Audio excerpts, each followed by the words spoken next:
hunduma qabee qolee keessatti dhayeessi keessaa baasa. Hoteela keessatti dhayeessi keessaa baasee hoteela keessatti ciibsee ba'a. Lubbuusi keessaa baasee. Ammoo maal isiin nyaanni Itoophiyaa kana keessa amma paastaatii wanni kana xibsii illee qatte bar. Amma xibsii hin qatte bar. Biyya biraatti lubbuu ilma namaa qaalii. Itoophiyaa keessatti lubbuun ilma namaa rakasa nyaata qaalii. Wanni nyaatan ibidda lubbuun ilma namaa rakis. Hundumatti nyaata.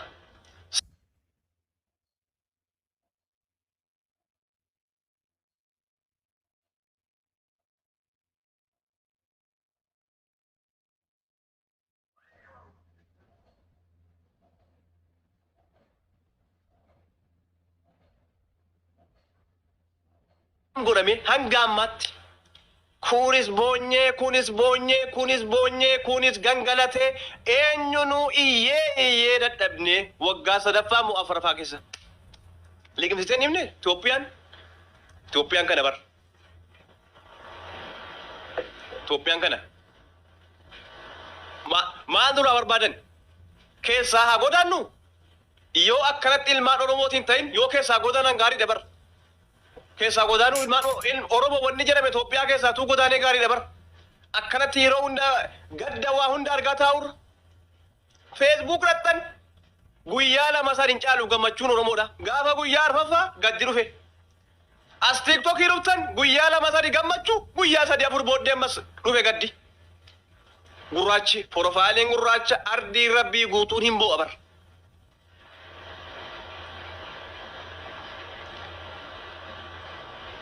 Tigraay gadduun arginu, Sidaamaa gadduun arginu, Somaalee gadduun arginu, Amaaraa gadduun arginu, ilmaan Oromoodha kan lakkoofsaan Itoophiyaa keessatti maajooritii ta'e miliyoona meeqaan lakkaa'amu yeroo hunda gaddaa jiraata bara. Yeroo hunda.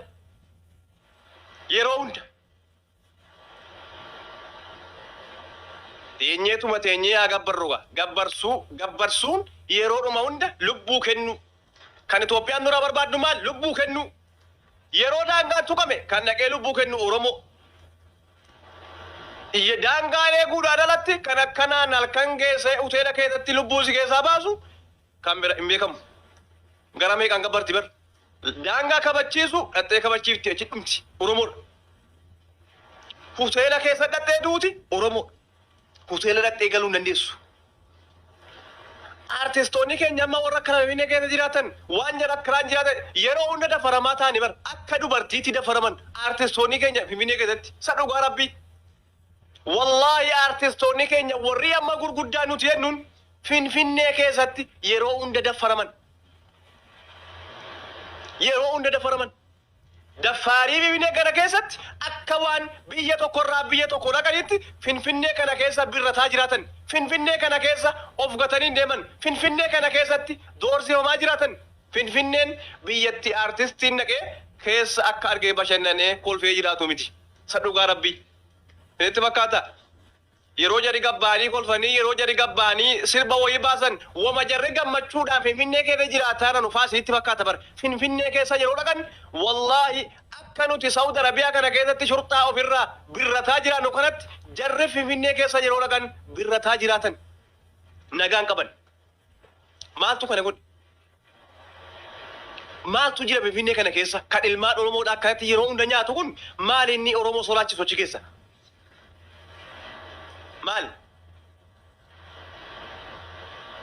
Maal warri mootummaadha? Mootummaa isin yeroo isin biyya bulchitan keessatti lubbuun namaa akka baala mukaatti akkana harcaatu kana isin aangoo qabnettanii aangoo teessanii isini kan Finfinnee bulchu isini kan biyyattii bulchu isini kan makalaakiyaa hoogganu isini kan waa hunda keessa jiru tuffatamuu keessan nu tuffachiiftaniiti lubbuu ilma namaadha gurbaa kichuu galaabatamte hoteela sana cufsiisuu dadhabdan. Yaa isini yaa warra hooggantoota warra aangoora jirtan jiraadha akkanuma jiraadha. Hoteelillee ilmi namaadha keessatti galaafatame guyyaa irraa dalagaa oole bar. Dalagaa oole guyyaa irraa. afaan qabnettanii amma gabbaatanii Oromoodhaan biyyi bulaatti nun jechuu laateessanii bar. Afaan qabdanii bar. Oromoodhaan gammachuu jiraa ta'e guruuppiidhaan Finfinnee keessatti ijaaramanii yeroodhuma hunda Oromoo boochisuudhaaf warra garee ijaaratanii Finfinnee keessa jirantu jiran. Hanga amma guruuppiidhuma haqee nyaatte amma kana kan biraatti qophooftee taatti ammas of eeggannoo godhaa. Numaa keessaa artistoonni keessaa beekamtii qabdan of eeggannoo godhaa. Akka arga deemu wal dhiiftanii deemu erga namni du'e walii gadduu dhiisaati wal eegaa. Mootummaa isin eeguun qabdanii Oromoon erga isin duutanii waan akka isiniin gootu. Amma jirtanitti wal jabeeffadhaa.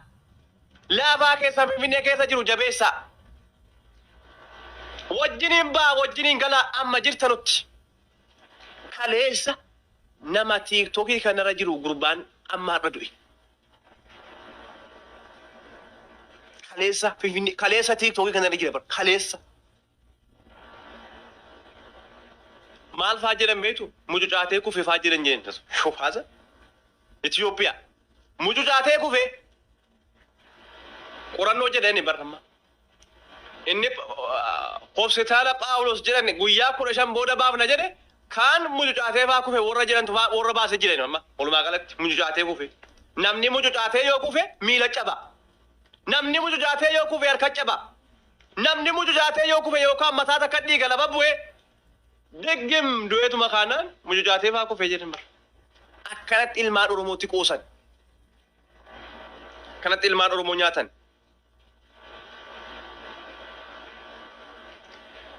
Abdiyyee maal jettu kun maal isiin? Naasinaan olee dhaqattee jettu kun mataa isiin dhagaa miti? Qoshaasha. Diinni ilmaan Oromoo iyyuu Abiyyi bara. Bulguu Abbaasaa erganii dhufeeyyuu jiru nutti hammaate bara. Bineensa. Asii taa'iitii abbichuu jedhati. Bulguu nama nyaataan tokko isa bara. Bulguun takka Abiyyi bara. Sadhugaa Rabbi. Bulguu. Nama nyaattu. Achi waa'ii Kooriyaatii fi waa'ii Ishiyaa wanniidhaan deemti barti biyya keessaayyuu ilmaan Oromoodhaa reefkisii saaxiniidhaan makiina maxxaxamee deemaati. Isa biyya keessaayyuu nagaan jiraachisuu hin dandeenye waa'ii Raashiyaatiif waa'ii Kooriyaa ammaa isa sanaanuu deemti bar. Qoshaashota.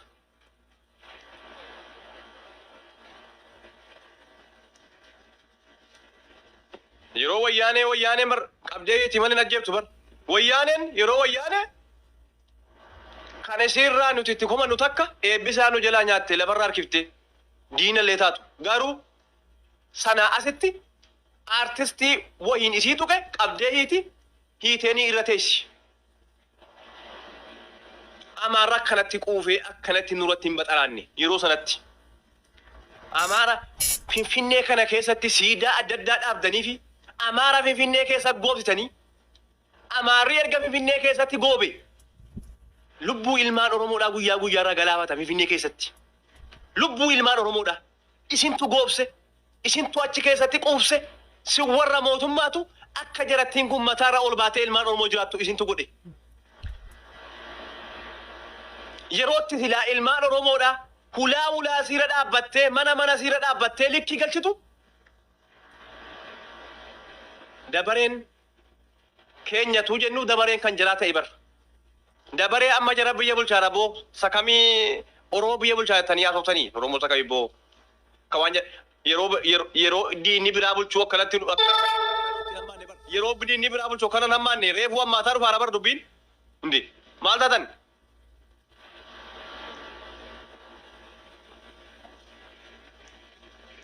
maalaan jetteen koomedii Amaaraa haa ta'u artistii Amaaraa haa ta'u walaa siyaasa oofuu dhiise dukkanaan ta'e fadhu qolee isaa keessa dhayajjeessi. Mucaanarra wareegame kun maal ta'eeti? Maal jala godheeti? Maal badiinsa? Diraamaa hojjeta? Koomediyaadha? Nama badiin qabne takka bar. Haceen ta'u haceen wayiin sirbaanis ta'e qeeqaanis ta'e jara kana miidhaa ture amma tokko waa jedhaa ture hanga tokko. Jechaan jara kan tuttuqa haceen haa ta'u. garuu jarri kun garuu inni irraa kun immoo sababni isaa maali dabar sababni isaa maal sababni isaa Oromoon takka keessan jiraattu argate bar Oromoon takka keessan jiraattu yoo ta'e daguuggaa yoo ta'e sirri daguuggaadhaaf jettan jechuudha daguuguu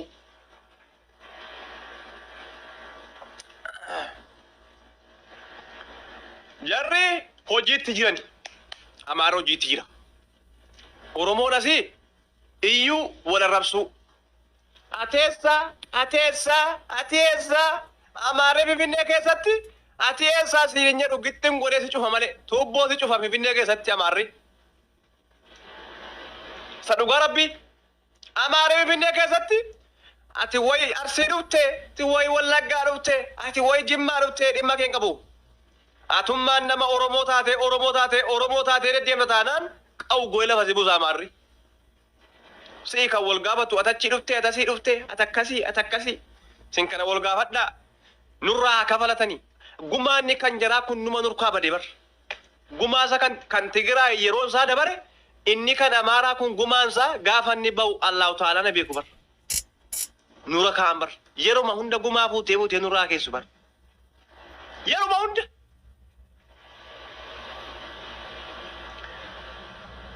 maqaa dhagaa biyya bulchaarra bar biyya bulchaarra Oromoo biyya bulchaarra Shimallistu naannoo Oromiyaa bulcha Finfinnecha kana keenya jedhamu kana Adaanecha bebee bulcha Abiyyi keenya jedhamu kun Itoophiyaa hunda waliin ga'ee Raashiyaatti dabarfate amma shoof haadha Itoophiyaa nageenya sii kabachiisee waan Itoophiyaa keessaa fixeeti amma eessa dhaqe Raashiyaa dhaqe kana bar isaan Raashiyaa jirani bar inni Raashiyaa jira asii reefkii ilmaan Oromoodha onni nan xaxame onni tolba teessee Abiyyitti quban qabaniiti isinis waa ajjeessaa maal ajjeettanu keessan billaa waa waraanu maal jedh Amaarri kun hoteela keessan jiru artistiin Amaaraa shugguxiin qabdanii moo isin maal rakkoon keessan maa nama Oromoo isin Finfinnee keessa jirtan kuni isin Finfinnee keessa jirtanu rasaasan qabdanii shugguxiin qabdanii billaan qabdanii hanga yoomitti eenye Shimallis Abdiisaa Abiyyi warra mootummaa warra akkasii hanga yoomitti jennaree wal gaggalaafachuu taati eenye yeroo kanaati bar tu achiis waa galaafattanii Finfinnee kana keessa reefki garaagarana asiin feffe'amee bahee girigiriin ka'eeti wanni Finfinnee kana keessa akkanatti wal ajjeesu kun maal jennaan mootummaan silaa waa godha sabboo asii turee engadda nam tokko ajjeessa turee kayamma nam tokko ajjeessa Oromoon achuma keessa fudhattee baati bar Haacee nyaate warruma daadhii nyaate warruma hayyoota Oromoodhaa guutuu galaafataarutu guruuppii ammas achuma keessa jirti ammas qophaa'anii morodatanii deemaa achi keessatti kabajaan keenya kana ta'e jechuu tuudhugumatti Oromoo biyya bulchaaraadha kabajaa qabaanne hoteelli adda keessatti inni du'e silaa hoteelli sun guyyaa irraa dalagaan oolu kabajaa dhabde lubbuun ilmaan Oromoodha Shimallis Abdiisaa raftanii bulaan jirtan akkuma jettee maqaa gadi nuu baaftetti duuti ilmaan Oromoo si gaddisiisuu hin dide sadhugaa baay'iseen uume rabbiin baay'iseen uume malee garuu namni nurraa immoo deemaaru namni immoo nurraa ajjeefamaaru kun nama dandeettii adda addaa qabu. Acee artistii tun taane hayyuu cimaa nama guddaa nurraa nyaatti. Kanarraa kun nama koomediyaan nama beekamaa.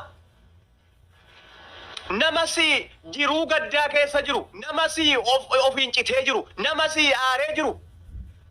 Nama yeroo hunda jiru wanni gammachuudha yeroo hunda miidiyaa kanarraa si gammachiisu. Nama kanas gixxin gootee nyaatti.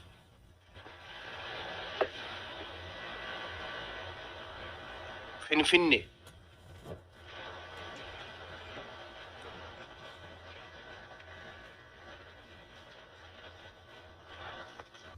Waa'ee Finfinnee naasooftanii kana booddee waa'ee Finfinnee taasooftee lubbuu kee beekan hin haasawan waa'ee Finfinnee kana booddee sadhogaa rabbi waa'ee Finfinnee irratti hin kaasinaa Finfinneen bakkatti ilmaan Oromoodhaa duutu qabirii ilmaan Oromooti.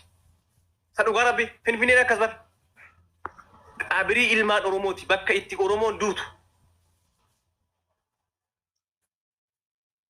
Du'a yoo barbaadde gaafa du'a taajomtan gaafa du'a barbaaddan finyoo fudhattanii ofiin hudhinaatti finfinnee dhaqaa achi keessatti dhaqaati Oromoo jedhaati achi keessatti waa biraa wanni jedha sina galaafatti jirru sadhugaa rabbi waa biraa taaddanii ofiin ajjeesina amma kan hacee alla dhagaa an du'a namaa garaan koo nahee ka'ee bakka hin jiru wallaalee waan haasa'amuuf waan miidiyaa irraa deemu kana akka tokko mataan na taanaan of wallaaluu wayii ta'e guyyaa gaafa sanaati yeroo namni du'e natti nagaama du'a haceeti dhugaa natti hin fakkaanne halkan kana keessa mana banee bakkee kana keessa wayiin ciisa jawaala fuudhee laala lafan kaa'a bakka hin jiru kana akka tasaa wayiin ta'e ergiin guyyaa gaafa sanaati duuti namaa halas garaan kan koo na cite garaan na cite addaan sadhugaa rabbi kan hacee irratti haceeyyuu nyaattee kaatee maraatii fuudhaa abbaa jennaan achi keessaa fuudhanii baane bara finfinnee sakanaatiin aboosaati finfinneen keenya finfinneen akkasii gama kanaan shaggaritti ijaarettan shaggaris gaafa jaaramee bahe innis bakkumatti ilmaan Oromoo nyaatu ollaadha inni isuma finfinnee keessa nama nyaatu kanaatu shaggariin naqa ammas sinitti fakkaatin shaggartu haaraa ijaarame innaan shaggariin keessa naqin bayiiti ammoo naqi bayi bakka biraa naqi fagaaddu finfinnee dhumarraa fagaadhaatu sadhugaa rabbi baa finfinnee keessa shaggartu haaraa ijaarame ittiin naqin jarri nama nyaatu kun shaggarii hin naqa bar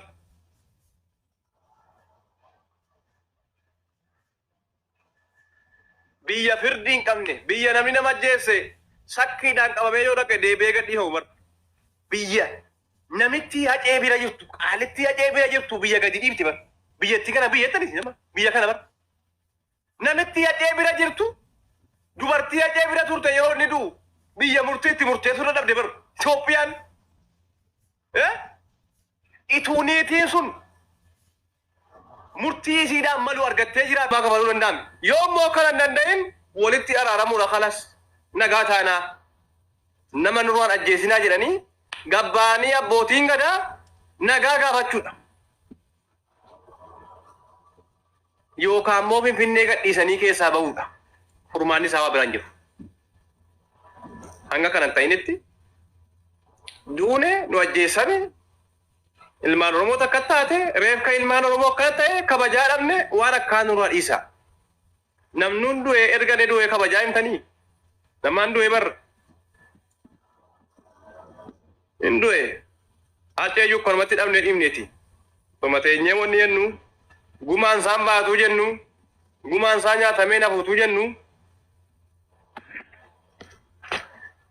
kan ijoolleen keenya kuni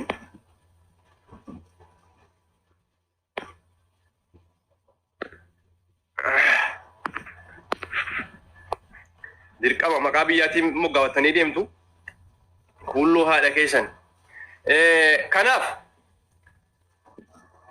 gumaan ituu kafalame kana caaluu kafalama kana caaluu sin kafalamin hafe haceen nyaattee hafte ganaas kan biraa nyaachuu teessi waan ta'eef artistoota qaqqaalee keenya nu eegaa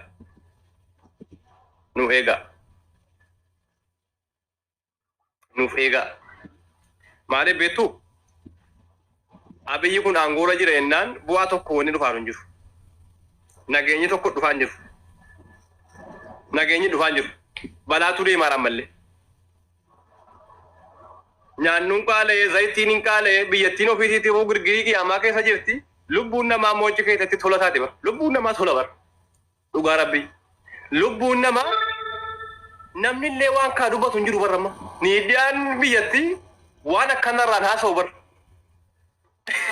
waan akkanarraan haasa'u bar maal haasaa waa'ee atileetii haasaa dhiira dubartii boo'uu fidee dabarsa شوف هذا الميديا في أوروبا تبر وبيني فنما إيرا دبرتي دابو في ده دبرسو دوارا ما كلام غباسو ميديا